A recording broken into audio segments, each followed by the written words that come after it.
नमस्कार friends, welcome to our YouTube channel and Aastha college की जितने भी ऑनलाइन वीडियो क्लासेज हैं उनमें आपका स्वागत है।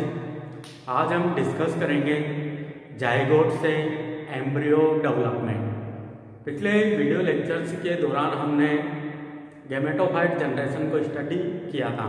वहाँ पर हमने नीटम के अंतर्गत मेल गैमेटोफाइट का डेवलपमेंट और उसकी संरचना और फीमेल गैमेटोफाइट का डेवलपमेंट एंड उसकी स्ट्रक्चर को डिस्कस किया था। आज हम पढ़ेंगे जायगोट, क्योंकि पिछले वीडियो लेक्चर्स के दौरान हमने फर्टिलाइजेशन की प्रोसेस के दौरान जायगोट का निर्माण कर लिया था।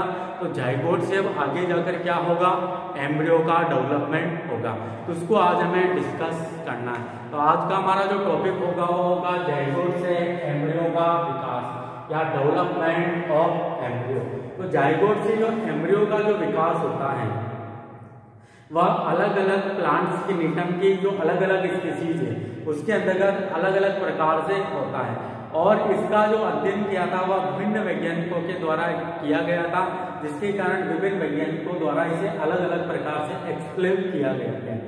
तो कुछ वैज्ञानिकों के अनुसार कुछ स्पेसिफिक टाइप की संरचनाएं बनती है, कुछ वैज्ञानिकों के अनुसार थोड़ा बहुत अलग प्रकार का होता है, परंतु हम यहाँ पर नॉर्मल टाइप का देखेंगे। तो जायगोट से जो भ्रूण का जो डेवलपमेंट होता है उस दौरान क्या होता है, जायगोट में सर्वप्रथम एक अनुप्रस्थ विभाजन होता है, जिसके कारण दो कोशिकाएं बनती है, एक सस्पेंसर सेल और एक एम्ब्रियोनल सेल। परंतु कुछ वैज्ञानिकों के अनुसार क्या होता है कि जो जायगोट होता है उससे एक लंबी ट्यूब के लायक संरचना या एक लंबे प्रवर्ध का निर्माण होता है और इस प्रवर्ध में जायगोट का केंद्रक आ जाता है। फिर जो ये जायगोट का जो केंद्रक है या जो ये प्रवर्ध है यह भ्रूण कोश के विभिन्न ऊतकों में धंसता चला जाता है और उनमें धंसकर किसी एक में ही क्योंकि बहुत सारे यहाँ पर प्रवर्धों का निर्माण होगा, किसी एक में केंद्रक चला जाएगा और यहाँ पर भ्रूण कोश की जो कोशिकाओं के अंतरा कोशिकीय अवकाश होते हैं उनमें चला जाता है और वहां पर इसमें क्या होता है, एक अनुप्रस्थ विभाजन होता है, जिसके कारण एक तो सस्पेंसर सेल और एक एम्ब्रियोनल सेल का निर्माण होता है। सस्पेंसर सेल लंबे लंबे नलिकाकार संरचनाओं का निर्माण करती है और एम्ब्रियोनल सेल आगे जाकर प्रो एम्ब्रियो से भ्रूण का निर्माण होता है। ऐसा कुछ वैज्ञानिकों के द्वारा बताया गया था, परंतु हम यहाँ पर नॉर्मल टाइप की बात करेंगे। तो जायगोट होता है उसमें क्या होता है, एक अनुप्रस्थ विभाजन होता है, जिसके कारण एक तो सस्पेंसर सेल का निर्माण होता है और एक एम्ब्रियोनल सेल का निर्माण होता है। अब जो ये सस्पेंसर सेल होती है यह आगे जाकर एक तो प्राइमरी सस्पेंसर सेल बनाती है, फिर ये प्राइमरी सस्पेंसर सेल में वापस से विभाजन होता है, जिसके कारण सेकेंडरी सस्पेंसर सेल का निर्माण होता है। और दोनों ही प्रकार की जो सेल होती है वह लंबी लंबी नलिकाकार संरचनाओं का निर्माण करती है, जो कि भ्रूण को भ्रूण कोश में धकेलने का कार्य करती है। अब जो एम्ब्रियोनल सेल होगी इसकी कोशिकाओं में बारंबार रूप से विभाजन होते हैं, जिसके कारण एक बहुकोशिकीय संरचना का निर्माण होता है, जिसे कहा जाता है प्रो एम्ब्रियो। और जो ये प्रो एम्ब्रियो होता है यह भी आगे जाकर बहुत सारे एम्ब्रियो के रूप में विभेदित हो जाता है। ऊपर की ओर क्या बन रही है, सस्पेंसर नलिकाएं बन रही है, जिनका निर्माण सस्पेंसर सेल ने किया है। सस्पेंसर सेल पहले तो प्राइमरी सस्पेंसर सेल बनाएगी, फिर इन कोशिकाओं में भी विभाजन होने के कारण सेकेंडरी सस्पेंसर सेल बनेगी, फिर दोनों ही सस्पेंसर सेल लंबे लंबे नलिकाकार संरचनाओं का निर्माण कर देती है, जो यहाँ पर एम्ब्रियोनल सेल के द्वारा जो एम्ब्रियो बनाया जाएगा उसको भ्रूण कोश के अंदर धकेलने का कार्य करती है। क्योंकि आपको पता है जायगोट कहाँ पर उपस्थित होता है, फीमेल गैमेटोफाइट के अंदर उपस्थित होता है और भ्रूण कोश कहाँ पर है, उसके नीचे की ओर है। तो जो सस्पेंसर सेल होगी इस एम्ब्रियो को भ्रूण कोश में धकेलने का कार्य किया जाएगा। अब जो प्रो एम्ब्रियो है यह आगे जाकर धीरे धीरे क्या होता है, एम्ब्रियो के रूप में विभेदित हो जाता है और यहाँ पर जो एम्ब्रियो की संख्या होगी वह क्या होगी, 4 या 4 से अधिक हो सकती है, क्योंकि जो प्रो एम्ब्रियो होता है यह धीरे धीरे रूप से विभाजित हो जाता है। इसके कारण यहाँ पर जो एम्ब्रियो बनेंगे वो 4 या 4 से अधिक बनते हैं, परंतु भ्रूण कोश में पोषण सीमित मात्रा में उपस्थित होने के कारण केवल एक ही एम्ब्रियो यहाँ पर जीवित रहता है, बाकी सभी अपहासित हो जाते हैं। तो इस प्रकार जाइगोट से एम्ब्रियो का डेवलपमेंट होता है। अब जो यह एम्ब्रियो दिखाया गया है, एम्ब्रियो में क्या उपस्थित होते हैं? दो तो बीज पत्र उपस्थित होते हैं, एक घूर्णी अक्ष होती है जिसके शीर्ष सिरे पर यहाँ पर मूलांकुर होगा और आधारी सिरे पर यहाँ पर प्रांकुर होगा, मतलब यहाँ पर एपिकोटिल होगा जिसके शीर्ष सिरे पर मूलांकुर पाया जाएगा। नीचे आधारी भाग पर हाइपोकोटिल होगा और यहाँ पर एक घूर्णी अक्ष होगी। और भ्रूण में दो बीज पत्र उपस्थित होते हैं, जिनमें एक बीज पत्र ऊपर भाग की तरफ वृद्धि करता हुआ एक लंबी संरचना का निर्माण करता है, जिसे फीडर या पोषक कहा जाता है। और जो यह फीडर होता है या पोषक होता है, इसका कार्य क्या है?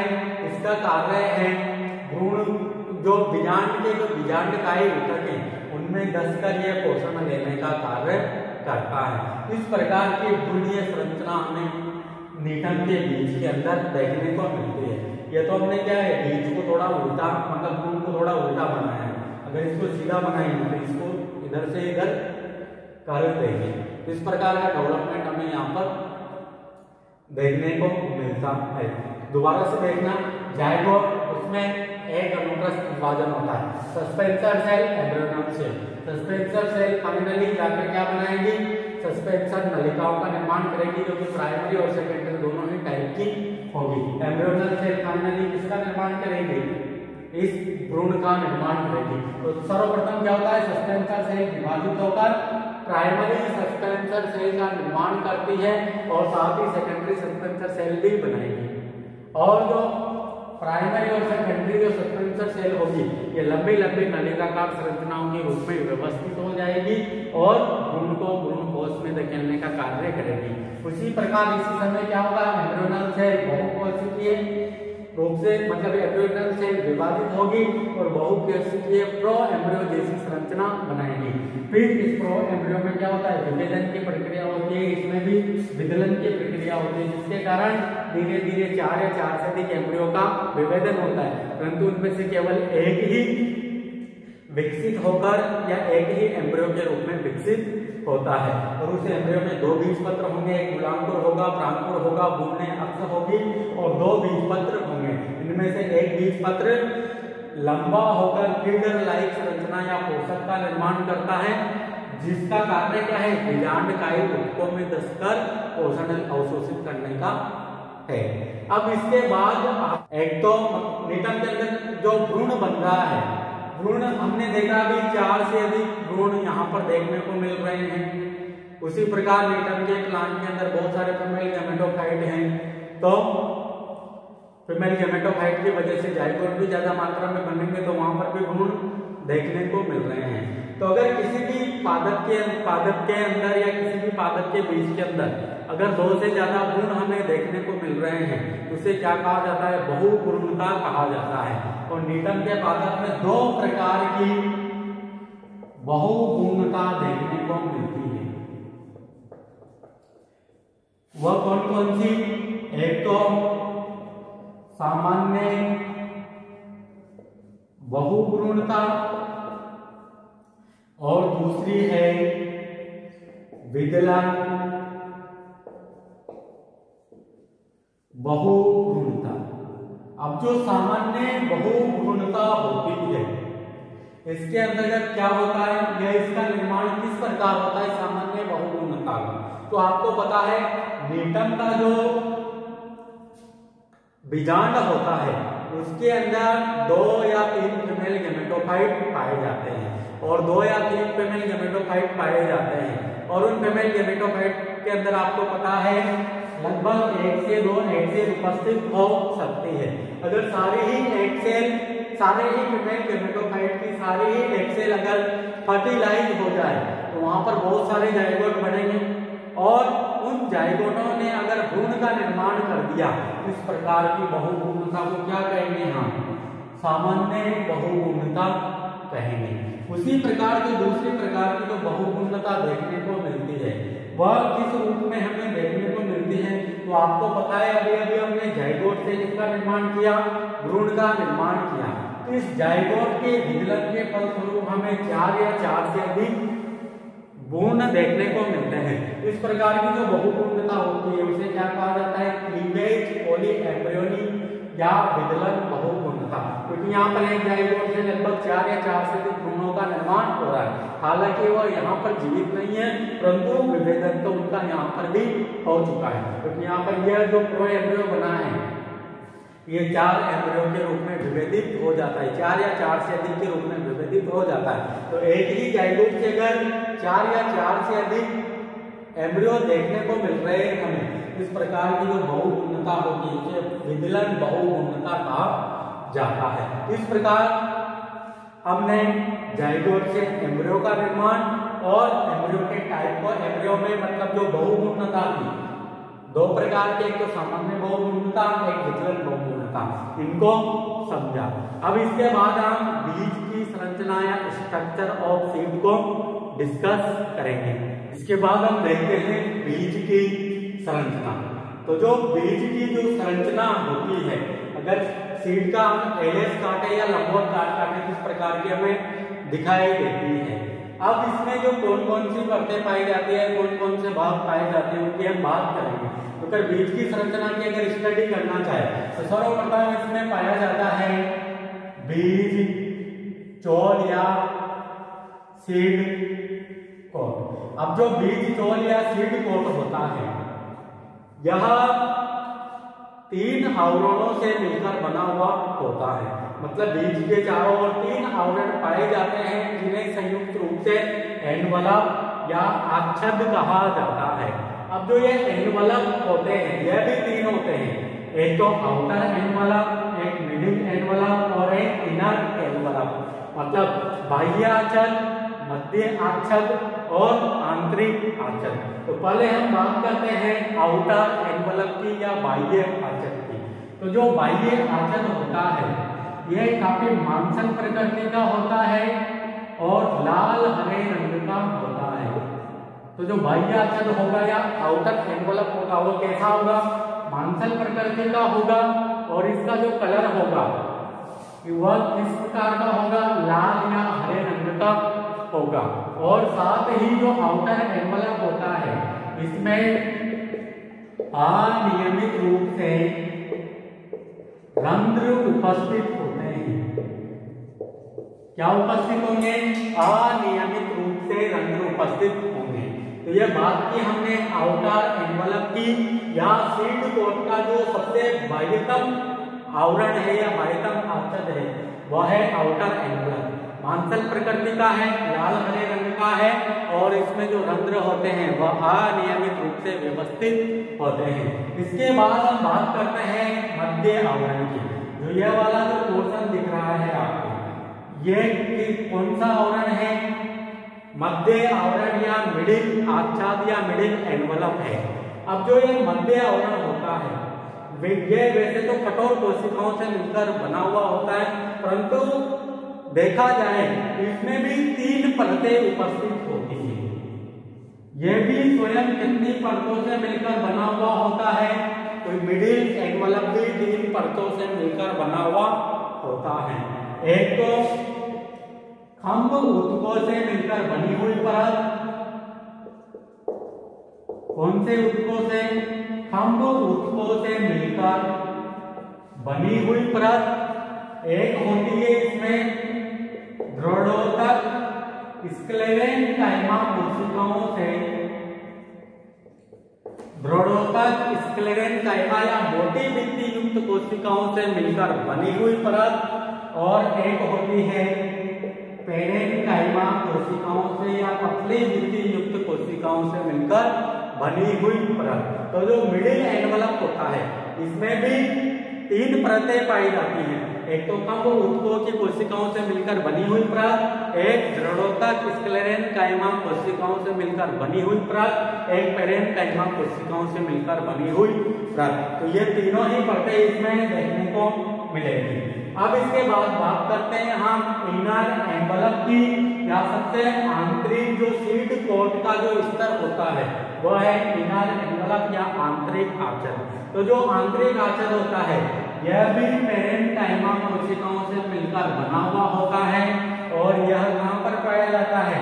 बीजांडकाय के चारों ओर पाया जाता है। क्योंकि इस वाले भाग में यहाँ पर क्या है, बीजांडकाय है, तो इनर एनवलप कहाँ पर पाया जाएगा, बीजांडकाय के चारों ओर पाया जाता है। क्योंकि इसमें थोड़ा बहुत बीजांडकाय भी रहता है, उसके चारों ओर ये पाया जाता है।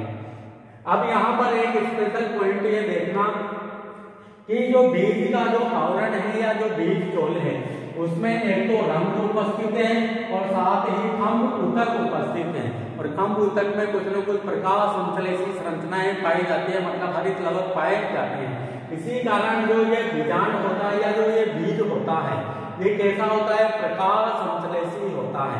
इसी कारण न्यूटन के पादप में यह एक विकसित लक्षण माना जाता है, क्योंकि इसका जो फीमेल फ्लावर्स है या इसका जो बीजांड है वह कैसा है, प्रकाश संश्लेषी प्रकृति का है, जो कि एक विकसित या काफी एडवांस कैरेक्टर है। इसके बाद बात करते हैं हम भ्रूण की। तो पहले तो हमने बात की इसके सीड कोट की, इसके बाद जो सेकंड पोर्शन है वह क्या है, भ्रूण है। तो भ्रूण की अगर बात करें तो भ्रूण में हमें क्या क्या देखने को मिलेगा, तो भ्रूण में तो दो बीजपत्र देखने को मिलेंगे, एक भ्रूणीय अक्ष देखने को मिलेगी जिसके शीर्ष सिरे पर मूलांकुर होगा और आधारी सिरे पर प्रांगुर जैसी संरचनाएं देखने को मिलेगी। और दोनों बीजपत्रों में से एक बीजपत्र ऊपर की तरफ वृद्धि करके किसका निर्माण करता है, फीडर का निर्माण करता है, या इसे हिंदी में कहा जाता है पोषक, जो कि ऊपर की ओर बीजांडकाय ऊतकों में धंसकर उनसे पोषण लेने का कार्य करता है। तो ये था भ्रूण। भ्रूण कैसा है, दो बीजपत्र उपस्थित है, इसमें एक भ्रूणीय अक्ष है जिसके शीर्ष सिरे पर मूलांकुर, आधारी सिरे पर प्रांगुर उपस्थित है, और दोनों में से एक बीजपत्र ऊपर की तरफ वृद्धि करके एक ऐसी कोटिनुमा संरचना या तंतुनुमा संरचना का निर्माण करता है जिसे फीडर या पोषक कहा जाता है। और पोषक का कार्य क्या है, बीजांडकाय ऊतकों में, यहाँ पर ये बीजांडकाय जो ऊतक होते हैं उनमें धंसकर ये पोषण लेने का कार्य करता है। अब भ्रूण, इस बीज में कुछ मात्रा में भ्रूण कोष भी उपस्थित होता है। और आपको पता ही है कि जो फीमेल गेमेटोफाइट होता है उसके अंदर दो प्रकार का हमें भ्रूण कोष देखने को मिलता है। एक तो वह भ्रूण कोष जिसका निर्माण निषेचन से पहले ही हो जाता है, और वह कहाँ पर पाया जाता है, मादा एक मुखोद्भिद के आधारीय भाग में पाया जाता है तथा कोशिकीय प्रकृति का होता है। क्योंकि आधारीय भाग के केंद्रकों के चारों ओर किसका निर्माण हो चुका था, कोशिका वृद्धि का निर्माण हो चुका था। तो निषेचन के पहले जो भ्रूण कोष बनता है वह कैसा होता है, अगुणित तथा कोशिकीय प्रकृति का होता है और मादा एक मुखोद्भिद के आधारीय भाग में पाया जाता है। जबकि मादा एक मुखोद्भिद के जो ऊपरी भाग में जो भ्रूण कोष पाया जाता है वह कैसा है, केंद्रकीय प्रकृति का होता है। अब उसके चारों ओर कोशिका भित्ति बन भी सकती है और नहीं भी बन सकती है, परंतु उसका निर्माण हमेशा ही निषेचन के पश्चात होता है। फिर भी वह एंजियोस्पर्म के जो मादा एक मुखोद्भिद होते हैं उनसे वह समानता प्रदर्शित नहीं करता, क्योंकि एंजियोस्पर्म में तो क्या होता है, द्वितीय केंद्र के साथ जब एक मेल गैमेट फ्यूज होता है तो त्रिएन संरचना बनती है, और ये त्रिएन संरचना ही या जो त्रिगुणित केंद्रक होता है वही आगे जाकर किसका निर्माण करता है, भ्रूण कोष का निर्माण करता है। मतलब जो एंजियोस्पर्म प्लांट होते हैं उनमें तो त्रिगुणित भ्रूण कोष देखने को मिलता है, जबकि यहाँ की जो प्रकृति है भ्रूण कोष की वह थोड़ी डिफरेंट प्रकार की है। तो ये थी बीज की संरचना, जिसमें हमने सीड कोट को, भ्रूण को, और भ्रूण के अंदर, भ्रूण में या बीज में या फीमेल गेमेटोफाइट के अंदर जो भ्रूण कोष है उसको हमने यहाँ पर डिस्कस किया है। अब हम इसके बाद समझेंगे इसकी लाइफ साइकिल या इसकी जो शॉर्ट लाइफ साइकिल है उसको हम समझेंगे, परंतु उससे पहले हम सीड जर्मिनेशन को डिस्कस करेंगे। किसको डिस्कस करेंगे, सीड जर्मिनेशन को। और जो सीड जर्मिनेशन होता है वह न्यूटन के प्लांट्स में किस प्रकार होता है या कौन से प्रकार का होता है। तो अगर सीड जर्मिनेशन की हम बात करें तो न्यूटन में जो सीड जर्मिनेशन होता है वह एपीजियल टाइप का होता है। और एपीजियल का मतलब तो आप जानते ही हो ऊपरी भूमिक प्रकार का होता है। मतलब बीज के अंकुरण के दौरान जो बीज पत्र होते हैं वह भूमि के ऊपर की ओर या ऊपरी भाग में निकल जाते हैं। मतलब भूमि में या सोइल में दबे नहीं रहते, वो ऊपर की ओर निकल जाएंगे और कुछ मात्रा में वह उनके अंदर जो पोषण होगा उसको वह पादप को या जो नवोद्भिद बनेगा उसको प्रदान करते रहते हैं जब तक कि उसकी प्रकाश संश्लेषित पत्तियां नहीं बन जाती और वो प्रकाश संश्लेषण नहीं करने लग जाती। तो सीड जर्मिनेशन के दौरान क्या होगा, जो इसका जो मूलांकुर है वह इसके बीजांड द्वारा सिरे की ओर से बाहर निकलेगा और प्रारंभिक अवस्था में तो क्या करेगा, वह मूलांकुर मूसला जड़ों का निर्माण करेगा। सर्वप्रथम जो मूलांकुर होगा वह क्या करेगा, मूसला जड़ों का निर्माण करेगा। फिर 2 से 3 साल का जब प्लांट हो जाएगा तो मूसला जड़ों को कौन प्रतिस्थापित कर देगी, जो अपस्थानिक जड़ें हैं वह इनको प्रतिस्थापित कर देगी और मूसला जड़ों के स्थान पर अपस्थानिक जड़ों का निर्माण हो जाएगा। परंतु अपस्थानिक जड़ों का निर्माण कितने साल बाद होगा, 2 से 3 या 3 से 4 साल बाद होता है। क्योंकि हमने देखा था कि नीटम का जो प्लांट होता है उसमें मूसला जड़ों के स्थान पर 2 से 3 साल बाद अपस्थानिक जड़ें आ जाती हैं। फिर मूसला जड़ों के निर्माण के पश्चात क्या होगा, इसका जो प्रांकुर है ये ऊपर की ओर वृद्धि करेगा और प्रांकुर आगे जाकर किसका निर्माण करेगा, प्रकाश संश्लेषी पन्नों का निर्माण करेगा। फिर कुछ समय पश्चात जो बीज पत्र होंगे वह भी यहाँ से जड़ जाएंगे और एक नया प्लांट या नवोद्भिद बन जाएगा क्योंकि स्वयं प्रकाश संश्लेषण करने लग जाएगा और वह स्वतंत्र रूप से अपना जीवन यापन करेगा। तो इस प्रकार इनमें सीड जर्मिनेशन देखने को मिलता है।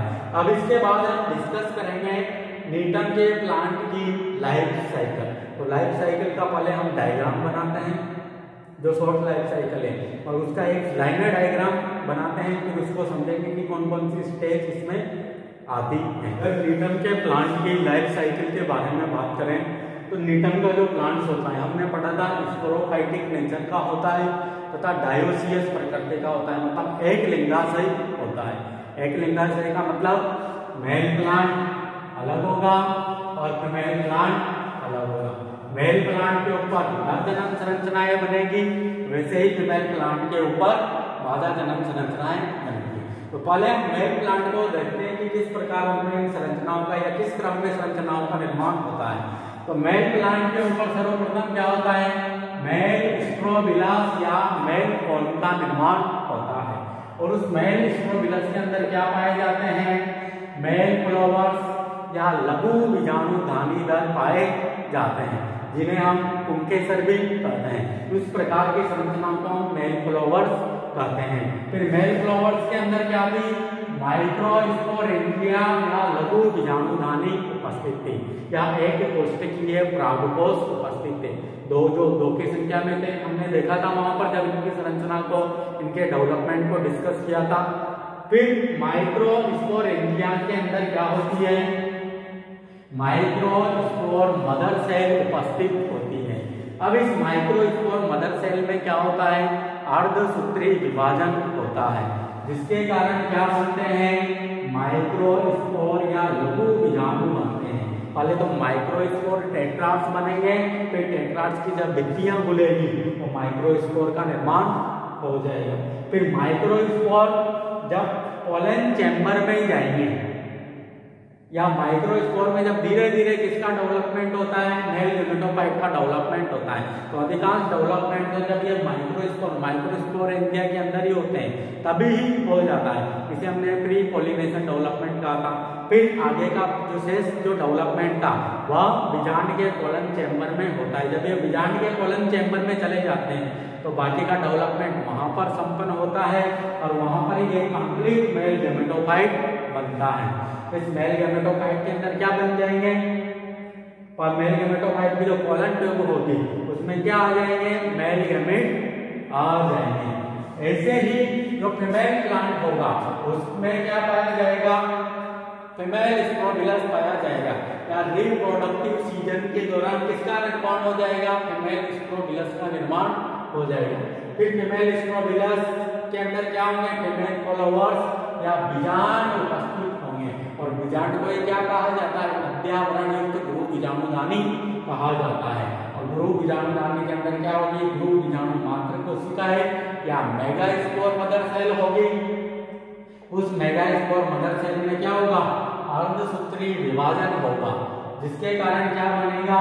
4 मेगास्पोर बनेंगे, जो कि मेगास्पोर मदर सेल की कॉमन भित्ति के अंदर ही रहेंगे। और इस संरचना को क्या कहा जाता है? इस संरचना को कहा जाता है सीनोमेगास्पोर।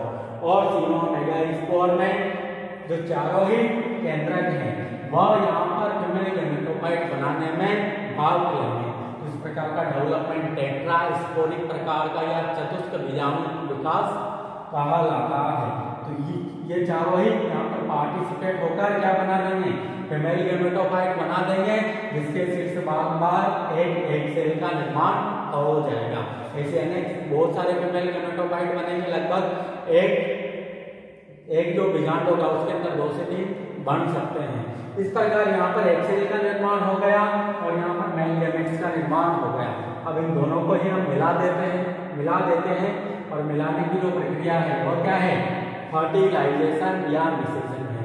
निषेचन के फलस्वरूप यहाँ पर जाइगोट का निर्माण हो जाएगा। जाइगोट जब आगे विभाजन होगा या जाइगोट से किसका निर्माण होगा? एम्ब्रियो का निर्माण होगा। और एम्ब्रियो किसके अंदर होगा? सीड के अंदर होगा। और जब एम्ब्रियो का निर्माण हो जाता है उसी दौरान जो बीजांड होता है ये किसके रूप में कन्वर्ट हो जाता है? सीड के रूप में कन्वर्ट हो जाता है। जब सीड का जर्मिनेशन होगा तो वापस से नीटम का प्लांट बन जाएगा। अब वो मेल बनेगा या फीमेल बनेगा उनके क्रोमोसोम्स के ऊपर डिपेंड करता है कि उसमें लिंग निर्धारण किस प्रकार का हुआ है। इस प्रकार न्यूटन की लाइफ साइकिल संपन्न होती है। अब इसके बाद आपके एग्जाम में एक क्वेश्चन और आता है और उस क्वेश्चन में यह पूछा जाता है कि निटोप्सिडा या नीटम में उपस्थित एंजियोस्पर्म के लक्षण लिखिए। तो कौन कौन से ऐसे लक्षण हैं जिनके द्वारा यह एंजियोस्पर्म से समानता प्रदर्शित करता है? निटोप्सिडा या नीटम में ऐसे कौन कौन से कैरेक्टर उपस्थित है जिसके कारण यह एंजियोस्पर्म पादपों से समानता प्रदर्शित करता है? तो उन लक्षणों की हम बात करने वाले हैं। तो जो इसका फर्स्ट कैरेक्टर है वह है इनके तने का या इनका पर्व तथा पर्व संधि के रूप में विभेदित होना। और पर्व संधियों पर कौन सी पर्ण पाई जाती है? एक पूरे मतलब काफी फैली हुई या चौड़े पर्ण फलक युक्त पर्ण पाई जाती है, जो कि हरे रंग की होती है, प्रकाश संश्लेषण का कार्य करती है तथा उसमें खास बात क्या है? जालिकावत शिरा विन्यास उपस्थित है और वह संयुक्त क्रोशित क्रम में व्यवस्थित होती है, जो कि एंजियोस्पर्म का एक कैरेक्टर है। तो फर्स्ट कैरेक्टर क्या होगा? एक तो पर्व तथा पर्व संधियां इनमें पाई जाती है। इनके प्लांट के अंदर शाखाओं में शाखाओं का पर्व तथा पर्व संधियों में बटा होना और उन पर्व संधियों के ऊपर क्या पाई जाती है? चौड़े पर्णफलक युक्त पर्ण पाई जाती है, जो कि जालिकावत शिरा विन्यास युक्त होती है तथा पर्व संधियों पर यह सम्मुख क्रोशित क्रम में व्यवस्थित होती है। तो एक कैरेक्टर तो यह है जिसके द्वारा यह एंजियोस्पर्म से समानता प्रदर्शित करता है। दूसरा कैरेक्टर क्या है? इनके जो जननांग होते हैं या इनकी जो लैंगिक जनन संरचनाएं होती हैं, जैसे मेल स्ट्रोबिलस या मेल फ्लावर, उसी प्रकार फीमेल स्ट्रोबिलस या फीमेल फ्लावर, इनकी जो संरचना होती है वह एंजियोस्पर्म पादपों से लगभग समानता प्रदर्शित करता है। क्योंकि एंजियोस्पर्म जो पादप होते हैं उनमें भी पुष्प लायक पुष्प पाए जाते हैं जननांगों के रूप में, और यहाँ पर भी पुष्प लायक संरचनाएं पाई जा रही है। और पुष्प लायक संरचना में क्या पाए जा रहे हैं? यहाँ पर परिधल पाए जा रहे हैं और परिधल की उपस्थिति भी क्या है? एंजियोस्पर्म का एक प्रमुख कैरेक्टर है या एंजियोस्पर्म का एक प्रमुख लक्षण है। और अभी हमने देखा कि इनमें क्या पाई जाती है? अपस्थानिक जड़ें पाई जाती है। कौन सी जड़ें देखने को मिलेगी? अपस्थानिक जड़ें, मतलब 2 से 3 साल तक तो इनमें मूसला जड़ें रहती है, उसके बाद में उनका स्थान अपस्थानिक जड़ें ले लेती है। तो अपस्थानिक जड़ों का पाया जाना भी कौन सा लक्षण है? एंजियोस्पर्म का इनमें कैरेक्टर है। मतलब मतलब इस कैरेक्टर के द्वारा भी ये एंजियोस्पर्म से समानता प्रदर्शित करते हैं। उसके बाद यहाँ पर हमने ये फीमेल गैमेटोफाइट देखा और फीमेल गैमेटोफाइट के अंदर क्या है, एग सेल उपस्थित है। तो स्त्री धानियों का यहाँ पर डिसअपेयर होना या स्त्री धानियों का यहाँ पर क्या होना, निर्माण नहीं होना और उसके स्थान पर किसका बनना, एग सेल का बनना भी क्या है, एंजियोस्पर्म का कैरेक्टर है, क्योंकि एंजियोस्पर्म में हमें स्त्री धानियां देखने को नहीं मिलेगी और यहाँ पर भी स्त्री धानियां नहीं है, उनके स्थान पर क्या है, एग सेल उपस्थित है। तो यह भी क्या है, एक एंजियोस्पर्म का कैरेक्टर है। इसके बाद जो मादा नवोद्भिद का यहाँ पर परिवर्तन हो रहा है वह किस प्रकार का हो रहा है, सीनोमेगास्पोर के जो चारों ही केंद्रक हैं वह किसका निर्माण कर रहे हैं, यहाँ पर फीमेल गैमेटोफाइट का निर्माण कर रहे हैं। तो फीमेल गैमेटोफाइट का जो डेवलपमेंट हो रहा है यहाँ पर वह किस प्रकार का है, चतुष्क बीजाणु विकास या टेट्रास्पोरिक डेवलपमेंट है, जो कि एंजियोस्पर्म का एक कैरेक्टर है और बाकी के जिम्नोस्पर्म में तो पाया नहीं जाता, केवल निटम में या निटोप्सिडा में ही यह देखने को मिलता है। तो इस कैरेक्टर के द्वारा भी ये एंजियोस्पर्म से समानता प्रदर्शित करते हैं। उसके बाद जो इनका अगला कैरेक्टर है वह हमने जब इनकी एनाटॉमी को डिस्कस किया था तो हमने जड़ों की आंतरिक संरचना और तने की आंतरिक संरचना को देखा था। तो वहां पर देखा था कि इनकी जड़ों की आंतरिक संरचना में वाहिकाएं पाई जाती हैं। तो जाइलम में वाहिका की उपस्थिति भी किसका लक्षण है, एंजियोस्पर्म का लक्षण है, जबकि बाकी के जिम्नोस्पर्म में हमें वाहिका देखने को नहीं मिलेगी, केवल किसमें देखने को मिलेगी, निटोप्सिडा या निटम में ही देखने को मिलेगी। इसके बाद हम इसके अगले कैरेक्टर्स की बात करते हैं।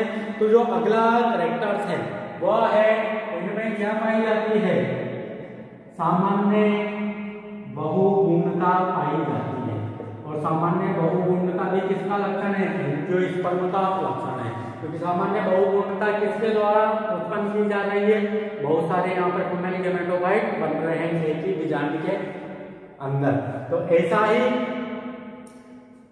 ऐसी ही जो बहुगुणता होती है वह एंजियोस्पर्म में भी देखने को मिल रही है और निटम या निटोप्सिडा में भी देखने को मिल रही है। तो सामान्य बहुगुणता भी दोनों में समानता का कारण है। इसके अलावा जो इनमें अधिकांश भ्रूण कोश का निर्माण हो रहा है या भ्रूण कोश का जो निर्माण हो रहा है वह निषेचन के बाद भी होता है और वैसे ही एंजियोस्पर्म में निषेचन के पश्चात भ्रूण कोश का निर्माण होता है। तो निषेचन के पश्चात भ्रूण कोश का निर्माण होना भी क्या है, एंजियोस्पर्म का कैरेक्टर है। भले ही दोनों में अलग अलग प्रकार का भ्रूण कोश है, क्योंकि एंजियोस्पर्म में त्रिगुणित प्रकार का भ्रूण कोश बनता है जबकि यहाँ पर कुछ अलग प्रकार का बनता है, परंतु दोनों में निर्माण तो निषेचन के पश्चात ही हो रहा है ना, तो उससे भी क्या कर सकते हैं, हम दोनों के बीच में समानता देख सकते हैं। इसके बाद भ्रूण में दो बीजपत्रों की उपस्थिति, जिनका भ्रूण था उसमें दो बीजपत्र उपस्थित थे और अधिकांश एंजियोस्पर्म में के भ्रूण में दो बीजपत्र ही हमें दिखाई देते हैं। तो ये कुछ कैरेक्टर्स हैं जो कि एंजियोस्पर्म और निटोप्सिडा के मेंबर्स में समानता को प्रदर्शित करने का कार्य करते हैं। तो उनको देखा हमने। अब इसके बाद हम देखते हैं निटम के कुछ आर्थिक महत्व या निटम का क्या क्या आर्थिक महत्व है। तो उन आर्थिक महत्व के कुछ इंपोर्टेंट पॉइंट्स की हम बात करें तो आर्थिक महत्व में जो फर्स्ट आर्थिक महत्व है वह है निटम निमोन के जो बीज हैं, किसके, निटम निमोन के बीजों को या तो सेककर मतलब भूनकर और या उबालकर खाया जाता है। फर्स्ट आर्थिक महत्व क्या है, निटम निमोन के बीजों को भूनकर या उबालकर खाया जाता है। जो सेकंड आर्थिक महत्व है वह है निटम निमोन और जो निटम उला है उनके बीजों से खाद्य तेल प्राप्त किया जाता है। क्या प्राप्त किया जाता है, खाद्य तेल। इससे प्राप्त करेंगे एक तो निटम निमोन और एक निटम उला, इनके बीजों से खाद्य तेल प्राप्त किया जाता है। और निटम निमोन के तने से रेशे प्राप्त किए जाते हैं जिनका उपयोग एक तो मछली पकड़ने का जाल बनाने के लिए और रस्सियां बनाने के लिए किया जाता है। तो जो नीटम लिमोन का जो तना होता है इससे रेशे प्राप्त किए जाते हैं, जिनका उपयोग एक तो मछली बनाने का जाल बनाने में मछली पकड़ने का जाल बनाने में और रस्सियां बनाने में किया जाता है। इस प्रकार हमारा जो नीटम प्लांट का लास्ट एंड फाइनल जो प्लांट था जिम्नोस्पर्म का वह कंप्लीट होता है। अब इसके बाद हम अगली यूनिट को स्टार्ट करेंगे जो कि हमारी यूनिट फर्स्ट होगी।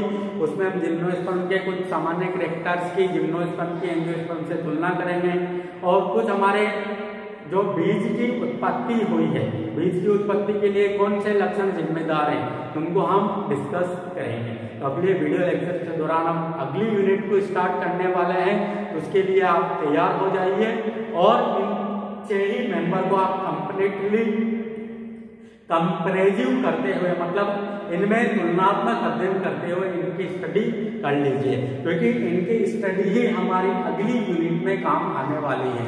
हम पृथक से कुछ नहीं लिखेंगे, केवल इन्हीं से कुछ स्पेशल पॉइंट्स को निकालकर उस यूनिट के अंतर्गत हम लिखने वाले हैं। तो आज के लिए इतना ही काफी है। Thank you.